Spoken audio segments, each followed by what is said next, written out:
Basically started off at the bottom there with the red, the Spectacle Suite. We went around and looked at more Spectacle Suite, the Charnakite, and looked at the pink gneiss. Went a little bit inland, off the main road to look at the little Mackerland Suite, and now we're back at Kliprand. And basically we are now standing on the core of a little fold or domal structure which is to the east of the town. There's a more major one to the west. Okay, we're basically standing on the green colored rocks, which are rocks of the Kliprand Suite. Spelling? O-O-R-K-R-A-A-L.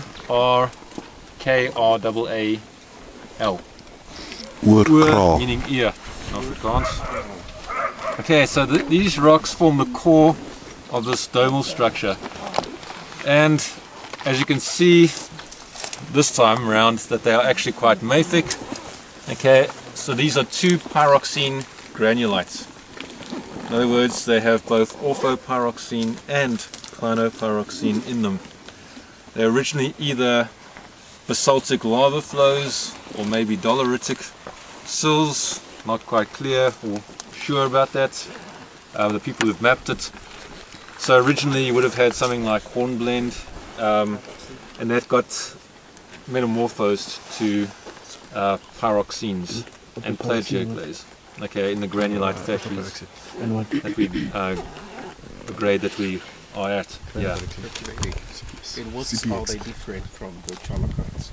Well, they are mafic rocks, the Charnakites are granites, which are felsic rocks. What do you call this type of rock? This is a granulite. So basically, oh, it's got pyroxene, orthopyroxene, clinopyroxene, plagioclase, maybe a little bit of, I'm not sure if it's got biotite, might have some biotite as well. Granulite metamorphic? Yeah, granulite factories metamorphism, yeah. Let's see, the age. This is obviously also pre-tectonic. Has the foliation as well within it. Okay, that you've seen in the little Mackerland Suite.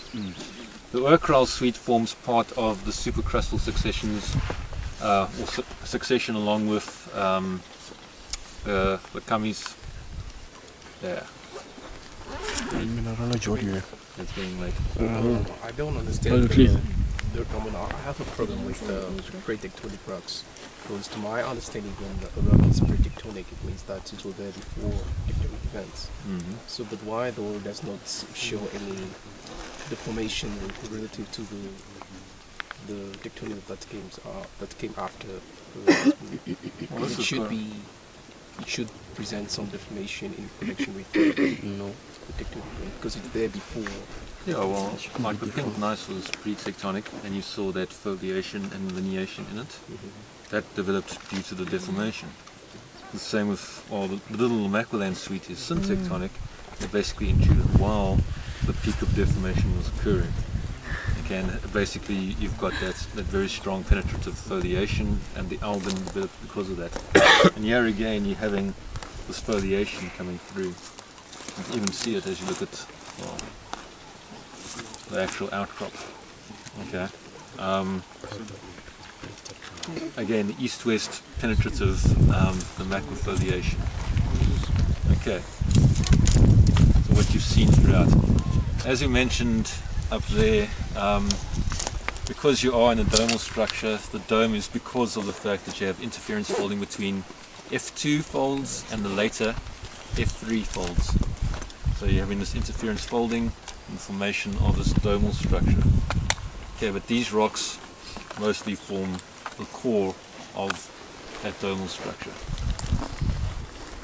Okay, it hasn't really been dated, this rock. It's a bit hard to actually date mafic rocks because they don't have enough zircon in them. Any questions?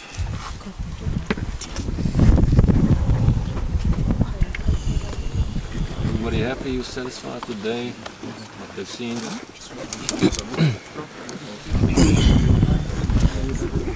Who's going to get one?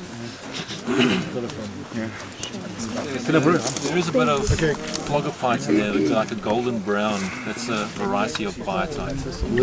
Okay, before we all go away and before we go back Not now, boy. tomorrow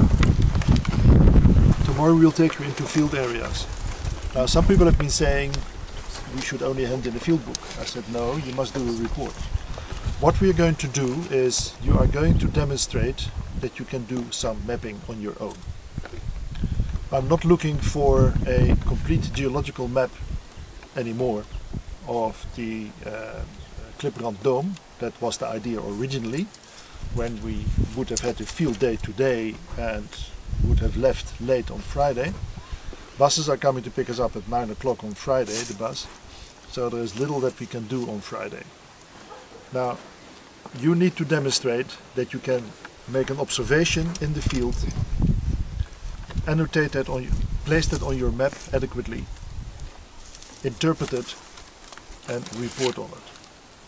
And if that is an area that is 1 kilometer by 1 kilometer, that's fine, if there is a large variety in it. If you do a traverse, that is also fine. So that it doesn't matter how you do it, as long as you can produce a report with a field book and a map as a coherent total.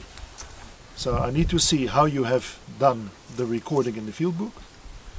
I need to see how you have transferred those records to the map. And I need to see how you have interpreted those records in your report. I've spoken to Prof. Okojeni at length about this whole thing, because he starts with you on Monday and he has all sorts of assignments and tasks lined up for you, so the deadline of Monday evening stands. Otherwise you get into trouble with your time management for his work and this work. So it must be in by Monday, and it will be a report with a map and a field book. All that I get on Monday. Now, I want the report to be emailed to me, because that gives me a date stamp and a time stamp. So I want you to report, to email me the report from wherever you are. Oh. Right? The map and the field book will then have to be submitted physically. But in that way I don't need to have somebody stamping the report and writing a time in it, because you've emailed it to me and I know what time it has been submitted. Okay, are we clear on that? So we take you to field areas tomorrow. In some cases we still need to get permission. In some cases we need to drive you a distance away. So it will be a bit chaotic in the beginning. We will pick you up at this time in the afternoon, or earlier, depending on where it is. Everybody gets a different time set. You are in your groups and you must make your own individual observations. So don't work in a group where one person does all the GPS coordinates and one person does all the readings and one person does all the writing. Last year, in third year, we had people that were recording their notes in the group, and teammates also used that same recording. We didn't know that was the case, so it looked like teammates had cribbed from one another. And until we spoke to the people concerned, the mark was down, and then we fixed it up. So make your own observations, your own interpretations, and your own report. You are with 5 people or 6 people, it's a matter of safety. But treat it otherwise as if you're on your own. Do your own thing. You all got a compass, you now know all how to handle it. We all got a hammer, even though for these rocks it's a toy hammer in most cases. And yeah, you'll get a topo map and you'll get an air photo. Find yourself on that. Make sure that you've got working batteries in your GPS, and make me a nice, succinct report. Okay. So Prof, if I understand, we don't need to report what you've done today, just on our area. Wait till after supper. We're going to ask you what you've seen today. So after you've eaten, all come back to the eating place. What time? 8. Well, it depends what time we eat.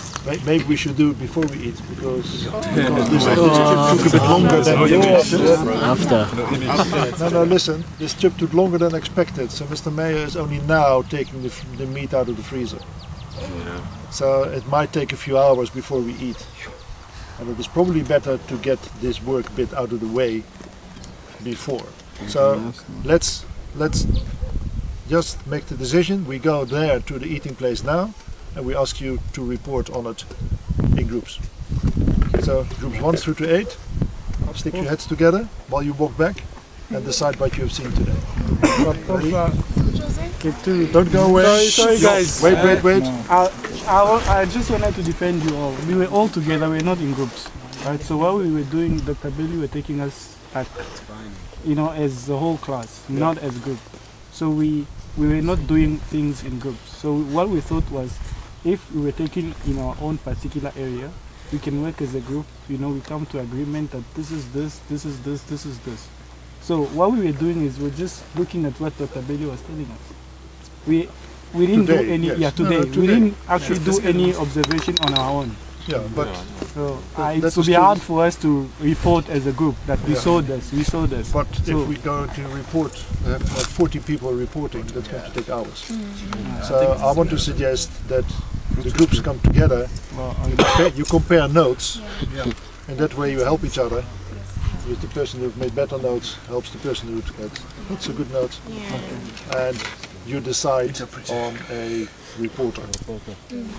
Okay. All right. So now.